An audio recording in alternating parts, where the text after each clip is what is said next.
My name is Clyde, and I'm a local near Salt Lake City, Utah. Ted Bundy is a well-known legend here in northern Utah, as many of his murders occurred in or around Salt Lake. Regretfully, I had the bright idea of spending the night at the property where he is believed to have murdered many of his victims. Chances are, most people know who Ted Bundy is, or have at least heard his name. In case you don't know, I'll give you a quick rundown. Ted Bundy was one of the most notorious serial killers in modern times.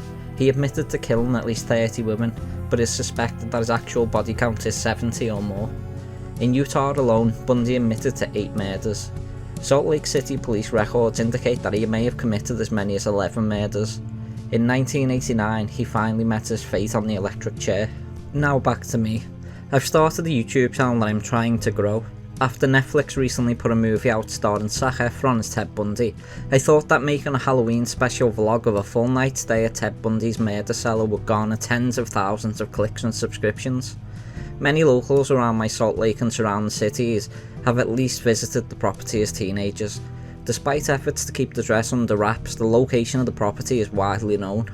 Although Bundy himself actually lived elsewhere in the city, in a small apartment that is still inhabited, the local urban legend has it that his killings took place at a small shack of a cabin. The property is located just past the entrance of the beautifully forested Emigration Canyon. My research shows that the cabin has since been demolished, but the cellar and its entrance are still standing. The cellar is where he apparently tortured and killed his victims. To avoid drawing any attention, I parked my Subaru about a mile away, near a local trailhead. After making sure that nobody was watching, I took a turn off the trail and into the woods, stepping off towards my true destination. It's truly beautiful in that canyon. I watched the sunset peeking through the orange and yellow fall leaves. It was quiet too. I could barely hear the gentle whoosh of passing cars on the nearby road. The only other audible sound was the rustling of the leaves in the cool autumn breeze. It's hard to understand how anybody could have any violent intentions while standing in this peaceful forest of solitude. After a 45-minute hike, I finally found it. There was the cellar, standing alone in a gentle wooded clearing. It was painted white with a red pentagram spray painted on the outside. The wooden door had a thick padlock on it, but there was a large hole in the middle of it as if someone had smashed through it. Next to it you could see the foundation of outlining the small shack of a cabin that once stood there. The sunset provided a perfect time to start filming. I pulled my camera out of my backpack. Holding my arms outstretched, I pointed the camera back at myself.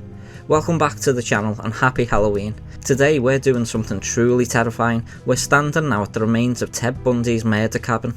I flipped the camera around to show the cellar. Inside here, down these stairs, is where he tortured and murdered as many as 12 women.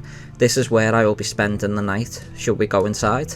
Honestly, I'm not even sure if this truly was Ted Bundy's cellar. There's a lot of conflicting information out there, but not a lot of substantiated evidence.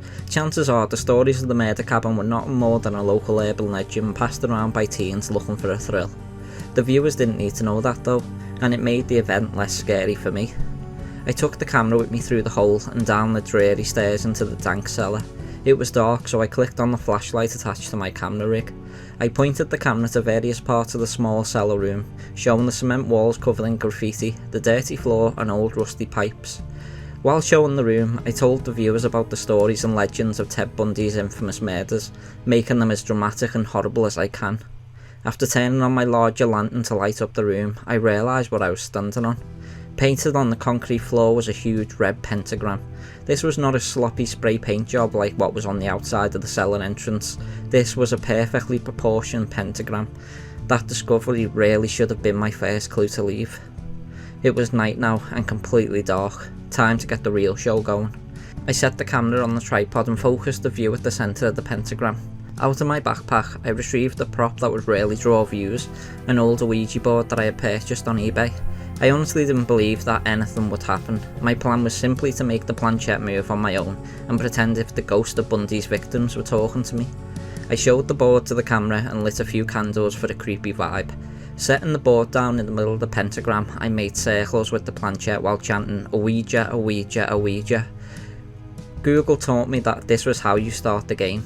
Are there any spirits in here that would like to communicate? I asked loudly to nobody but the camera. I slowly moved the planchette until it rested over the yes. I gave a shocked look at the camera. What is your name? I asked the imaginary spirit. I slowly moved the planchette to the letters intending to spell out the name of one of X's victims.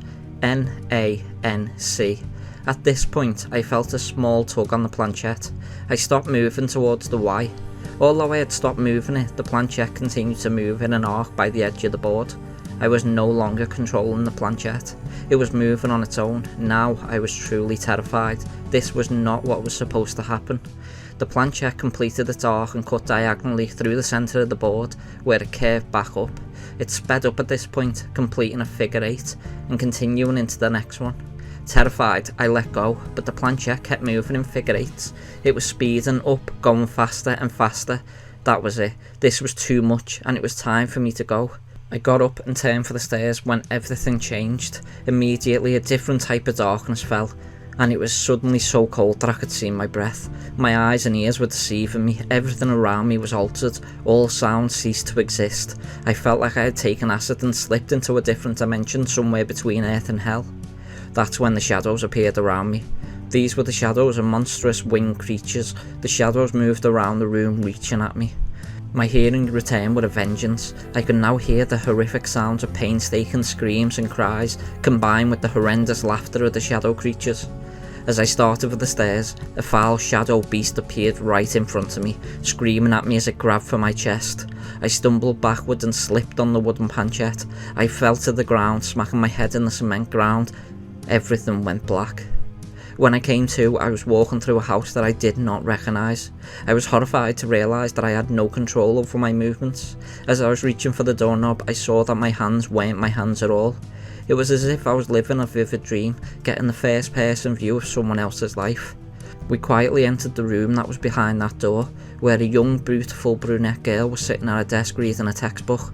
Above her was a mirror, and I could see now whose head I was trapped in. The mirror showed that behind the girl stood a handsome man that I recognised from pictures I had seen in my research. I was in Ted Bundy's head.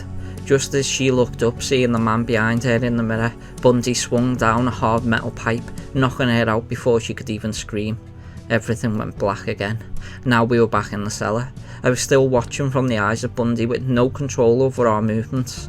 The beautiful girl was awake now, her hands and feet bound tightly with thick black strings. She was crying, begging and pleading for us to let her go. In all my life I have never seen someone look so scared. I saw Bundy's hand rise holding a kitchen knife. No! I tried to scream, but I couldn't. I tried to take control of the body, but I was powerless. I watched horrified as Bundy plunged the knife into the girl. He ripped the knife out, splattering blood on our face. He continued to stab the girl, stabbing over and over and over. I could hear and feel her ribs crunching under the force of the knife as blood splattered everywhere. No matter how hard I tried, I couldn't close my eyes. I was forced to watch the entire heinous murder. Finally, just after she took her final gurgled breath, everything went black again.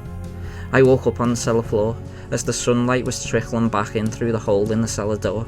My head pounded from the fall. I sat up recalling that awful dream. It was relieving to be in my own head again. I remembered the events with the shadow creatures, and I thought that possibly the ghost of Ted Bundy had somehow shown me one of his kills through my dream. Disgruntled, I sat up and realised that my shoes weren't on. Also, I was wet. Everything was wet as if I had been sleeping in a puddle. As I looked down, I realised that I had indeed been lying in a puddle of blood. Horrified, I realised that I was covered in blood. My hands were coated in partially dried blood and my clothes were covered in it. Panicked, I stood up to look down at the bloody mess. On the ground was the girl from the dream. She was pale, cold, bloody and dead. I gazed at the once beautiful and lively girl, now covered in blood and stab wounds. No! I screamed out. I dropped to my knees and checked her pulse as if there was some chance that she was still alive. Needless to say, there was no pulse. I hurried over on the camera, still on the tripod. The battery was dead. I fumbled through my backpack in a hurried panic. At the bottom I found the extra battery and inserted it into the camera. Hopefully I at least caught the true killer on camera. I played the video. What I saw wasn't Ted Bundy, nor was it a shadow creature. The horrifying footage showed me dragging the helpless girl down the stairs of the cellar. It showed me as I used my shoelaces to bind the girl's hands and feet. I watched the video which showed myself lifting the knife and stabbing the girl while she screamed, cried and pleaded. My hands started to shake and my legs felt as though they would give out. Every portion of me wanted to collapse, but I had to get out of there. I grabbed my camera and backpack and ran to the exit. I stopped and looked back. One more time to the girl. "I'm so sorry," I told her through my tears. Then I turned and ran back to my car. After I got home, I removed my bloody clothes and stuffed them in a black garbage bag. Even my socks and underwear were soaked. I hurried to the shower and began vigorously scrubbing the blood off my body with hard brushes and even steel wool. The puddle of blood I had been laying in had soaked through my clothing and covered me completely, covering every part of my body in blood. After I finally felt comfortable and clean, I went and sat by my bedroom window to think clearly. My window had provided me a beautiful and calming view of the valley. I needed to try and relax as much as I possibly could so I could process the events of my horrifying night. Although I didn't know if I would ever be able to cope with the fact that I had murdered the girl, even though I didn't have any control. I don't deserve to go to jail for this, so I knew I had to cover my tracks, as much as the thought of me going back to that cellar terrified me. After nightfall, I drove back to the same trailhead, but parked with the back of my car right beside the wood line.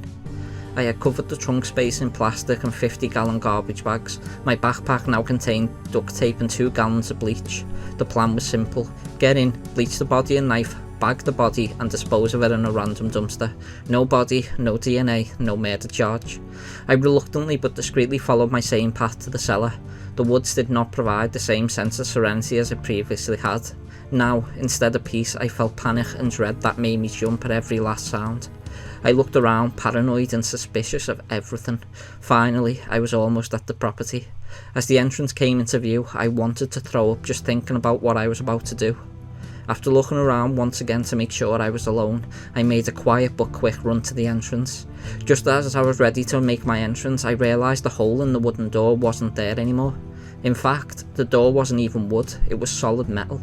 I clawed around looking for a way to open the door, but there was no handle or lock. In fact, the metal door was welded shut on all 4 sides. I took a step back to realise that the cellar looked completely different than it had yesterday. Last night it had been white, today it was grey. Even the graffiti was different. Instead of the red pentagram, there was a colourful skateboard and panda painted there. I looked around, initially thinking I was in the wrong place, but everything was exactly the same. I was standing in the same clearing by the same foundation outline. I was definitely in the same place. I walked around to the backside of the cellar entrance where I received my second mortifying shock of the night. There was the Ouija board, my Ouija board that I had used last night, leaning neatly outside the exterior wall of the cellar as if the board knew I would come back. Besides the board sat the planchette. I picked up the board to realise that there was even still blood on it. The blood wasn't even completely dried. Out of the corner of my eye, I saw a light, snapping to my attention back to the moment. I could see someone walking my way with a flashlight in hand. "Hey, this is private property, get the hell out of here before I call the cops," the man yelled. I didn't need to be told twice. I took the Ouija board under my arm and ran as fast as I could back to the car, getting whipped in the face by branches in the dark.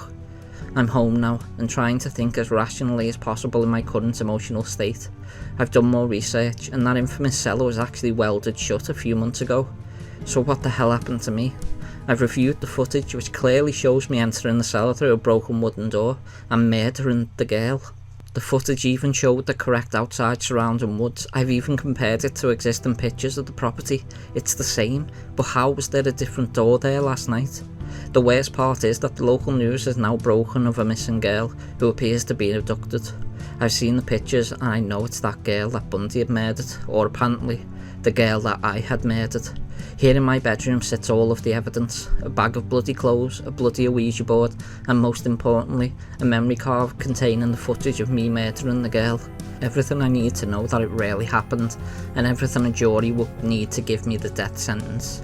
I know that although it was my physical self that committed the murder, I didn't do it. I had no control. It was as if the demonic spirit of Ted Bundy himself had possessed my body, and I was forced to live the crime from a first-person perspective. The police won't see it that way, of course. I'm stuck with 2 options. I can either destroy all this evidence and try and carry on with my life, or take all the evidence to the police and turn myself in, hoping a jury rules me insane. Part of me believes that I ought to be in a mental institution anyways. Clearly, I'm not well, and I'm terrified to go asleep. What if Ted Bundy takes me again and I kill someone else? I'm going to take some time to make my decision, but I'm writing this account to tell the truth of what happened in the instance that I do end up being arrested. I understand that it's hard to believe. I just hope my family and friends do believe me.